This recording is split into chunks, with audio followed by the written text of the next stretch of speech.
வணக்கம் ஃப்ரெண்ட்ஸ், நான் உங்கள் ஜாலி ராக்ஸ் பேசுகிறேன். இப்போ நம்ம வீட்டிலையே எப்படி சின்ன தோட்டம் வைக்கிறது அப்படிங்கிறத நம்ம பார்க்க போகிறோம். இப்போ நான் கூட என்னவோ சாதாரணமாக தான் நினச்சேன். அதுக்கப்புறம் பார்த்தா ரொம்ப கஷ்டமாக இருந்தது. அதெல்லாம் ஒரு மேட்டர் இல்லைங்க.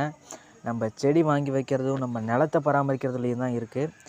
இப்போ பார்த்தீங்கன்னா நீங்கள் என் கொய்யாக்கன்று பார்க்குறீங்க, என் கத்திரிக்காய் செடி, இதுதான் சீதாமரம், அப்புறம் கத்தாழை நீங்கள் எங்கேருந்து வேணால் பிடுங்கிட்டு வந்துடலாம். ஆனால் வைக்கும் போது அது சேஃபாக வச்சுட்டிங்கன்னா போதும், அதுவே வளர்ந்துடும்.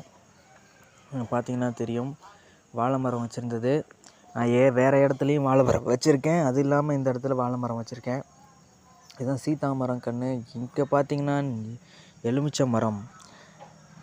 அங்கே இருக்க கத்திரிக்காய் செடி நேற்று தான் காய்ச்சிச்சு. இந்த சைடில் இருந்தது தான் மஞ்சள் கலர் கத்திரிக்காய் நான் உங்கள்கிட்ட காட்டினது. நம்ம தண்ணூர் ஊற்று. அப்புறம் பார்த்தோம்னா மிளகாய் செடி. இவ்வளோ தாங்க என் தோட்டமே. இதில் பார்த்திங்கன்னா காய் காய்க்கிறதுன்னு வச்சு விட்டோம்னா நம்ம கத்திரிக்காய் காய் காய்க்கும். அங்கங்கே பொன்னாங்கண்ணி கொஞ்சம் நேரம் பறிப்பேன், காய்கறிகள் பொன்னாங்கண்ணி பறிப்பேன். இப்படியே போயிடுங்க. இந்த மாதிரி நீங்களும் சின்ன தோட்டம் வைக்கணுமா?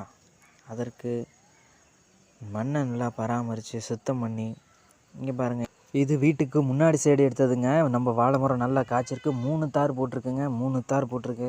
சாதாரண விஷயம் இல்லை. நான் மரத்தை நல்லா கட்டி இழுத்து வச்சுலாம் கட்டி வச்சேன். இன்னொரு வீட்டு மேலே சாஞ்சிருக்க வேண்டியது. லைக் பண்ணுங்கள், சப்ஸ்கிரைப் பண்ணுங்கள்.